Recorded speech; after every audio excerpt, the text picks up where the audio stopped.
우리는 복 있는 사람이 되기를 원합니다. 그러면 복이 있는 사람은 어떤 사람인가? 어떤 조건을 갖춰야 복 있는 사람이 되고 어떻게 살아야 하는 것이 복 있는 사람의 삶인지를 말씀을 묵상하면서 깨달으시기 바랍니다. 복 있는 사람은 악인들의 꾀를 따르지 아니한다고 되어 있습니다. 악인들의 꾀는 뭘까요? 거짓과 사기입니다. 온갖 세상에서 주는 달콤한 유혹으로 유혹할 때 그 유혹에 빠지지 않는 겁니다. 주님께서 우리에게 기도하는 법을 가르쳐 주셨을 때 시험에 들지 말게 하옵시며 라고 할 때 이 시험에 들지 말라는 것은 유혹입니다. 다시해서 악인들의 그 꾀에 넘어가지 말라는 거죠. 에덴 동산에서 아담과 하와가 먹지 말라고 하는 선악과를 먹게 된 것은 스스로 자발적으로 먹은 것이 아니라 뱀이 이제 사단의 그 영이 들어온 거죠. 유혹을 하는 겁니다. 저 선악과 먹어도 괜찮아. 죽지 않아. 저거 먹는 날에는 눈이 밝아지고 지혜롭기가 얼마나 한지 너희들이 하나님과 동등하게 될 거니까 하나님께서 그러지 말라고 먹지 말라고 한 거야. 걱정하지 마. 이런 얘기도 했을지도 몰라요. 마귀가. 성경은 없지만 내가 책임질게. 걱정하지 마. 먹어. 이렇게 유혹을 했던 거죠.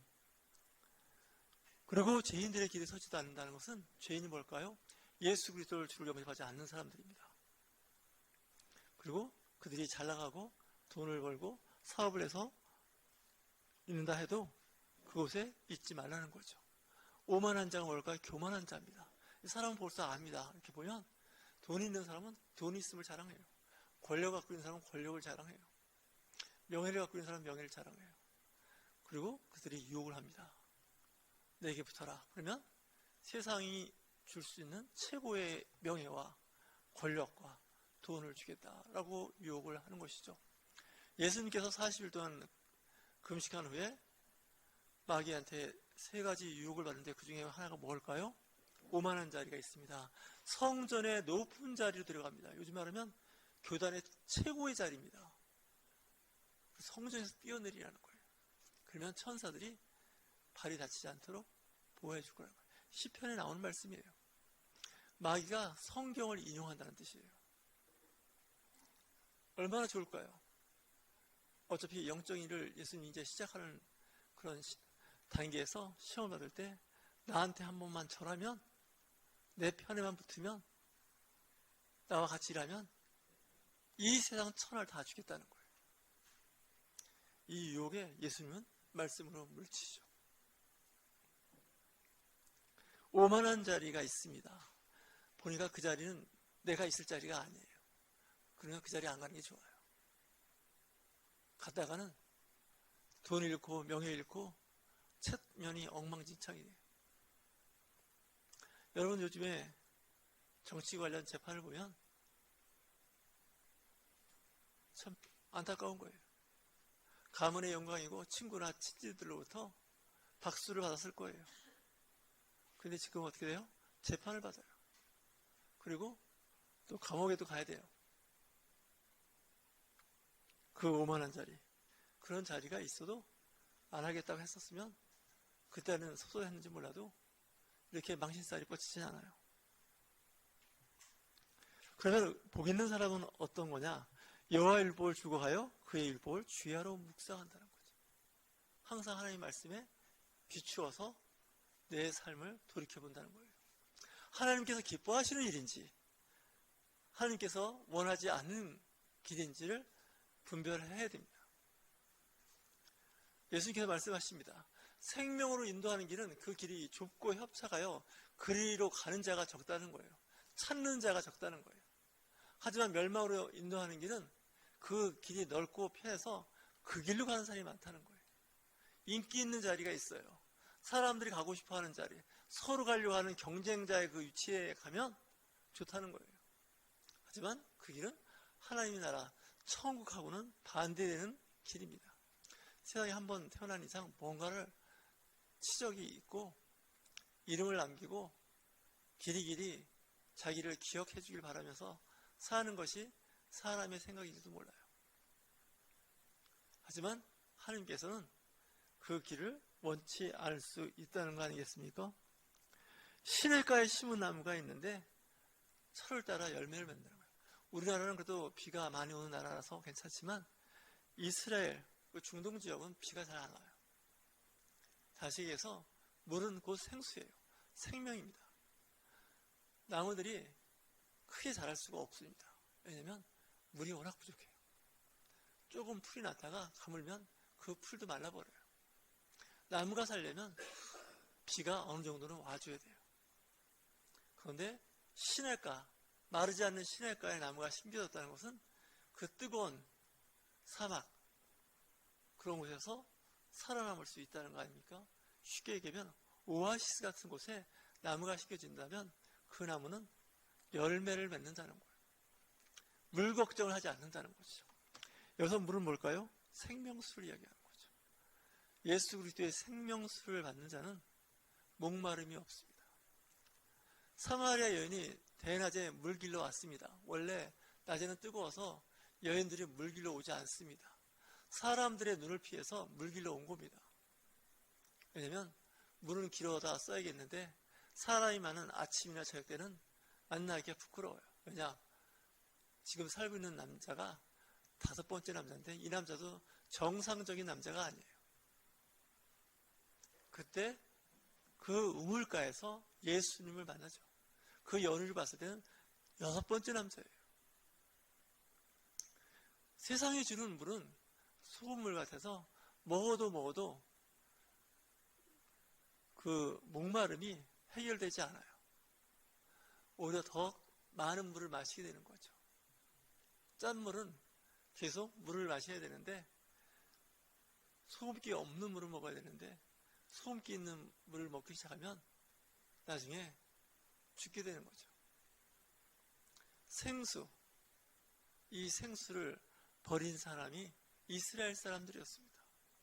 생명의 근원이 되는 물을 버린 예수 그리스도를 십자가에 못 박아 죽인 그들, 진정한 생명을 알지 못했던 사람입니다. 하지만 시냇가에 심연기어서 하나님께로부터 오시는 그 말씀을 듣고 말씀을 지켜 행하는 자는 그 잎사귀에 마르지 않은 것 같고 하는 일이 다 형통하다는 거예요. 일에 막힘이 많을 때는, 형통함이 없을 때는 한번 봐야 돼요. 하나님께서 기뻐하는 편에 서서 내가 일을 하는 것인지 하나님과 원수가 되는 일에 서 있는 것인지 보셔야 한다는 거죠. 자, 4절입니다. 악인들은 그렇지 아니하며 오직 바람에 나는 겨와 같도다. 악인들은 바람에 나는 겨와 같이 이리저리 흔들리는, 휘둘리는 삶을 산다는 거예요.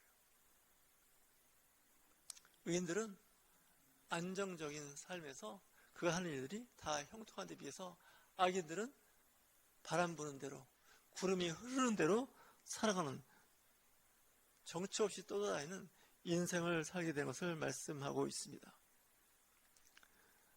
그러므로 악인들은 심판을 견디지 못한다는 것은 뭐냐면 그 악인들이 마지막 심판 때에 그가 행한 대로, 살아온 대로 심판을 받게 된다는 것인데, 이들은 의인들의 모임에 들어가지 못한다는 것은 천국에 들어가지 못한다는 거예요. 천국과 지옥이 분명히 있는데 악인들은 천국에 들어갈 수 없으니 악인들은 그 길이 망하는 길에 있다는 것입니다. 여호와께서 인정하시는 길에서 있는 사람은 의인이고 복 있는 자이지만 여호와 하나님께서 싫어하시고 미워하는 곳에 있는 사람들은 그의 최후가 비참하게 끝나게 되는 것입니다. 이스라엘이 예수님을 십자가 못 박아 죽인 후에 대략 40년 후에 망합니다. 왜 망했을까요? 의인을 십자가에 못 박아 죽인 겁니다. 악인들은 하나님께서 심판하십니다. 오래 참고 기다리시죠. 돌아오기를 기다리시는데 안 돌아오면 그 이방의 강력한 군대에 맡겨서 그 나라가 망하게 된다는 것이죠. 유다가 망하기 전에 이미 그런 일들을 우리는 성경에서 볼 수 있었습니다. 아수르가 북이스라엘을 멸망시켰고 신바벨로니아 느부갓네살 2세가 바벨론 제국을 세운 그 왕이 남유다를 멸망시키고 그 아름답게 잘 지었던 솔로몬 성전도 다 회파되고 그리고 끝났습니다.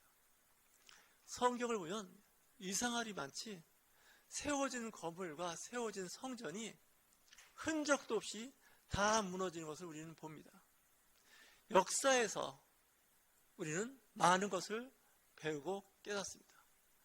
반복하지 말라는 것이죠. 사람들이 세우고 사람들이 영광을 돌렸던 그 모든 그 장소와 그 권위가 어느 날 흔적도 없이 사라집니다. 성경은 그것을 예언했습니다. 하나님 말씀에서 벗어나 인생을 사는 자들은 다 이와 같이 망하여서 없어지는 것을 보여주고 있는 것입니다. 많은 사람들이 방학 때나 휴가 때 성지 순례를 갔을 때 거기서 보고 배우고 깨닫는 바가 있어야 됩니다. 우리의 신앙의 선배, 조상들이 어떻게 살았고 어떠한 대가를 지불했고 그것이 지금은 흔적도 없이 사라졌는지를 깨달아야 됩니다. 하나님께서 인정하시고 하나님께서 세움을 허락하시는 그것조차도 시간이 지나면 버림을 받는다는 것이죠. 왜 그렇게 됐을까요? 사람들이 하나님을 떠나서 타락했기 때문에 그렇습니다. 교회 다니고 신앙생활하고 믿음생활을 한다는 게 번거롭고 귀찮다 보니까 신앙생활을 안 해요. 시간 낭비다 생각하고 돈 낭비다 생각하고 자기 일하는 거에 손실이 온다 생각해서 예배도 소홀히 하고 교회를 아예 멀리하고 그렇게 산다는 것이죠. 처음에는 마귀가 좋아하고 마귀가 복을 주는지도 몰라요. 잘 풀리고 잘 돼요. 야, 교회 안 나갔더니 일이 더 잘 된다. 더 잘 풀린다. 교회 괜히 나간대. 좀 지나보십시오. 마치 아담과 하와가 선악과를 먹을 때까지는 좋았어요. 근데 먹고 나니까 부끄러움이 오는 거예요. 옷을 안 입었다는 걸 알아요. 그리고 두려움이 생겼어요. 불순종의 그 대가는 자기만 그런 것이 아니라 자기 남편과 심지어는 자기 낳는 아이들까지 그 죄가 내려가는 것을 볼 수 있지 않습니까? 가인이 아벨을 죽인 거예요. 그 집안에 살인사건이 일어나요. 성경은 우리에게 할 일과 하지 말아야 할 일을 분명하게 말씀하고 있습니다.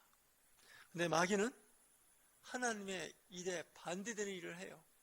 괜찮아, 걱정하지 마, 해봐, 잘 될 거야. 내가 책임져 줄게. 마귀가 무슨 책임을 져요?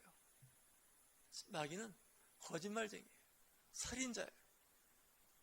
저 여러분, 시편 1편 말씀을 묵상하면서 복 있는 사람은 하면서 이 나와 있는 구절을 명심하면서 살아가시는 저와 여러분이 되시길 주의로 축원합니다.